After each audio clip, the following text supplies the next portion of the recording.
And welcome everybody to another edition of the GSMC Football Podcast, brought to you by the GSMC Sports Network. As always, I'm your host, Kenneth Gruenfelder, and it's great to have you guys here on this Wednesday, December 6th. We have a lot to talk about on the show today, but before I get into that, I just want to remind you guys to tip or donate and get your comments recognized. Make sure to go to the following link, that is streamelements.com/GSMC/sportsnetwork./tip. Again, that really helps the show, makes the show more interactive between myself, the host, and you guys, the viewers. Again, that is streamelements.com/GSMCsportsnetwork./tip. And as always, it is displayed on the ticker on the bottom of the show segment down below. So with that, let's get right into what we're going to talk about today. So in the first topic, we'll talk about something that I said we would get to at some point during the week, and that is talking about Florida State getting left out of the college football playoff. So I'll give you my thoughts on that. Then the second part of the show, we'll go over the NFL Power Rankings that came out this week. I'll give you my thoughts on that and what I agree with, what I disagree with. In the third part of the show, we'll look at the updated NFL draft order, where teams are currently after Week 13. And then we will get into, for the final part of the show, we'll talk about Mike Evans, the wide receiver for the Tampa Bay Buccaneers, and him getting to 1,000 yards once again in his career. So we'll go over that. We'll talk about that in the final part of the show. So let's get right into the first topic, which is talking about Florida State getting left out of the college football playoff. So obviously this was a big, this has been a big topic since the the committee finalized what teams are going to be playing this year in the college football playoff. You have Washington and Texas, and then of course you have Michigan and Alabama. Florida State, was left out, after going undefeated. And I understand both sides of it because, you had the head coach say, what is the point of playing these games?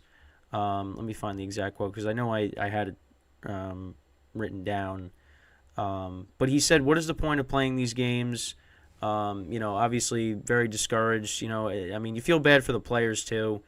Because they had a great season, and they're left out of it. So Mike Norvell said, expressed being disgusted and infuriated by the committee's decision.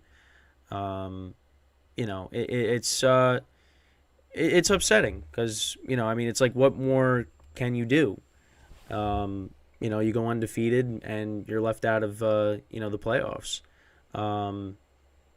But the committee's reasoning, and it makes sense, is the fact that they weren't the same team once their quarterback went down. And obviously they're coming off of a game where they beat Louisville 16-6. They had two quarterbacks playing for them. You had a Tate Rodemaker playing, and then also your third stringer Brock Glenn. And they like in the article I was reading, the committee viewed him as a different team without their star quarterback Jordan Travis. And it's unfortunate what happened with him. He suffered that broken leg, a couple weeks ago. And obviously if he's still healthy, then that maybe changes their decision. And then you wonder, what team gets left out of the playoffs if he's still healthy.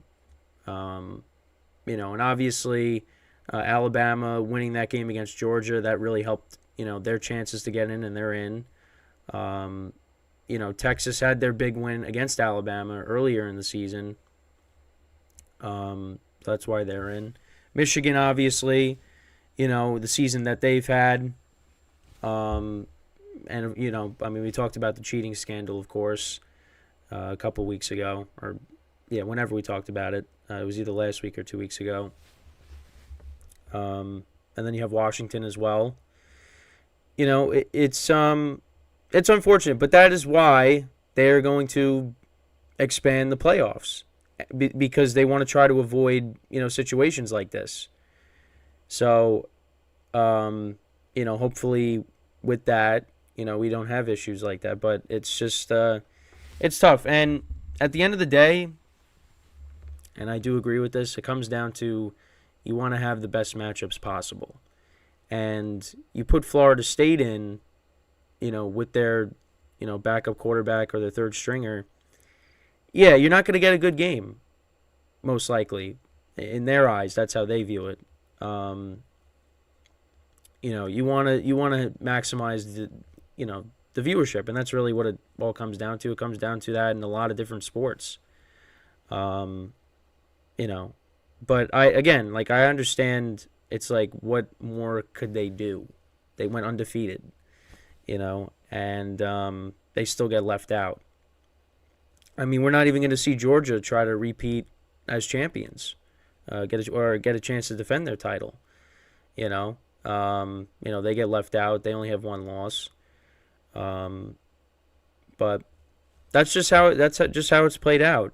And I think expanding the playoffs, it's a great thing.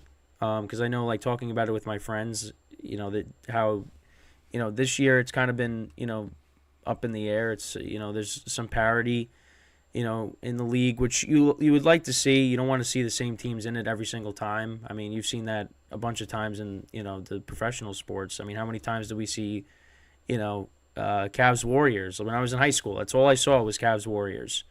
So it's going to be different now with them expanding the playoffs next year. Because I was reading, so how it's going to work is you're going to have the 6 highest rated conference champions will receive automatic bids to the college football playoff. The top 4 teams will receive a first-round bye, advancing directly to the quarterfinals. The remaining 6 highest ranked teams will compete in the first round. This was like how a projected 12-team bracket would be for this year. So you'd have like Michigan on a bye, Washington on a bye, Texas on a bye, Alabama on a bye. You'd have Florida State versus Liberty, Georgia versus Ole Miss, and then you would have Ohio State versus Penn State, and then you'd have Oregon versus Missouri. So that's kind of how it would shape out. If you had like the other teams that just missed out, where they would fit into the playoff. So it says the first round will take place either at the home field of the higher seed or another site designated by the higher seeded program. No reseeding will occur, meaning the winner of each matchup will face the top 4 teams without any change to their seeding. It's going to be interesting to see how that all plays out. But that's probably the best way to go about it, because you just don't. It's a tough call.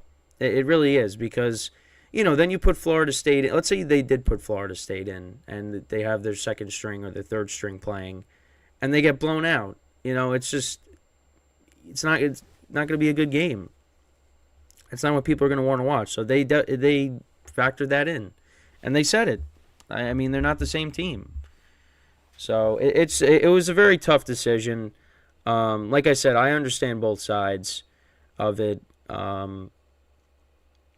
But it's not our call. It's up to the committee that decides this, and they thought that was the best course of action, is to leave them out. So, but with the playoffs being expanded next year, hopefully, we avoid these kinds of problems. But let me know what you guys think about this.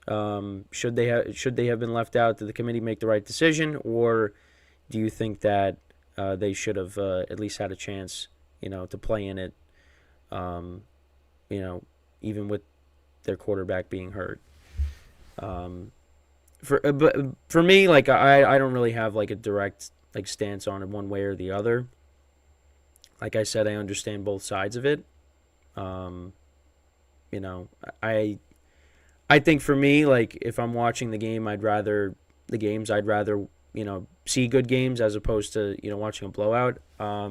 Because you look at the national championship last year, and that was just.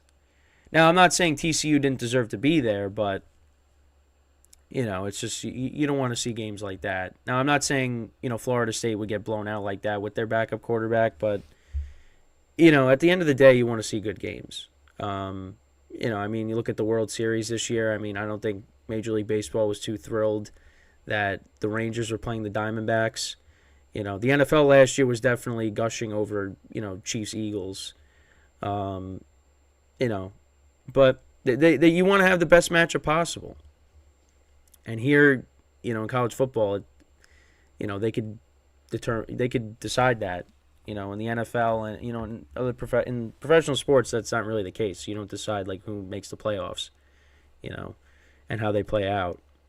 But like I said, expanding is a good thing.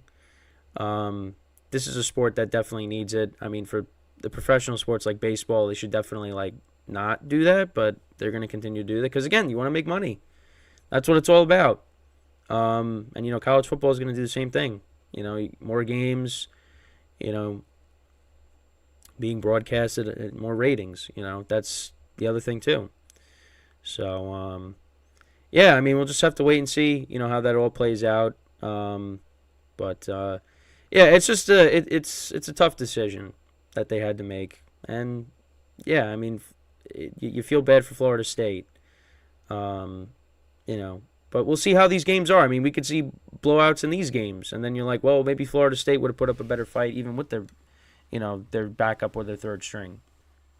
We don't know, but that's what the committee decided, and that's just what we're gonna have to deal with.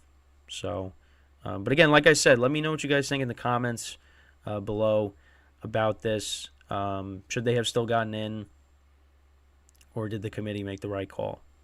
So, for me, like I've been saying, I see both sides, so I'm not really gonna like kill the committee for leaving them out. But yeah, I mean, they went undefeated. What are they supposed to do? I mean, I know there's people talking about the conference they play in as well. It's a good debate to have because you could definitely see, both sides of it. And even the coach said too when I was reading, like they overcame adversity. Even with Jordan Travis getting hurt, they were still able to finish the season undefeated. That should factor into it, but the committee really didn't take that into consideration. They just looked at them as, well, you're not the same team without your starting quarterback. Those other teams that we look at this moment that, are better, are healthier, and that's what they did.